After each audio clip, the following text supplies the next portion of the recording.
Tonight's breaking bond, a 20-year-old accused of aggravated robbery violates his bond conditions more than 1,000 times and gets rewarded for it.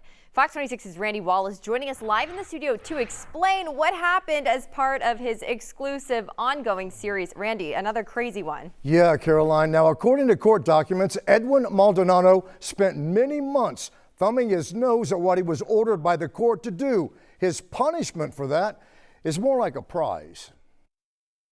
You got someone who was rewarded for being a failure, and this guy was a failure over 1,000 some odd times. First, 20-year-old Edwin Maldonado gets a felony charge for drug possession. A few weeks later, he's charged with aggravated robbery with a deadly weapon.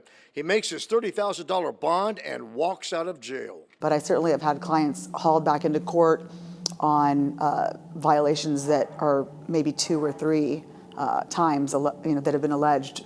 Associate Judge Tiffany Hill presided over a bond revocation hearing for Maldonado. For obvious reasons. I mean, you're not abiding by your rules and conditions, period. And God knows what he was doing when he wasn't where he was supposed to be.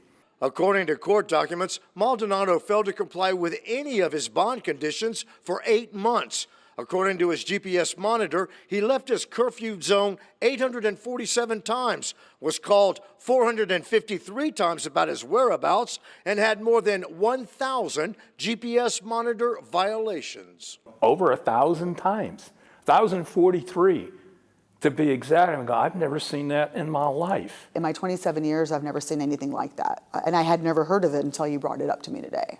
Court documents state Judge Hill found the state proved by a preponderance of the evidence the defendant violated his bond conditions. The judge then actually lowered the original bond from $30,000 to $5,000. I can tell you that that is a very rare decision for any judge to make, having found that someone was in violation of their bond, but then leaving them on bond. Normally, a judge would find that they're in violation and either raise it, double it, or revoke it. The DA's office asked 230th Criminal District Court Judge Chris Morton to reconsider or modify the associate judge's ruling and revoke or raise Maldonado's bond.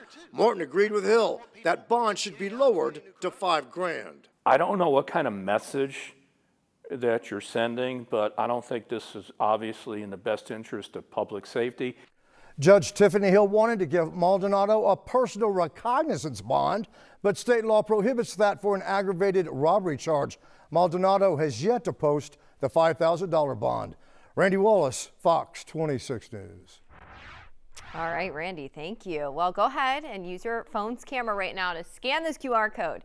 This is going to take you where you can download our free Fox 26 News app, which has a wealth of information, including how you can see more of Randy's stories. They're worth watching, let me tell you.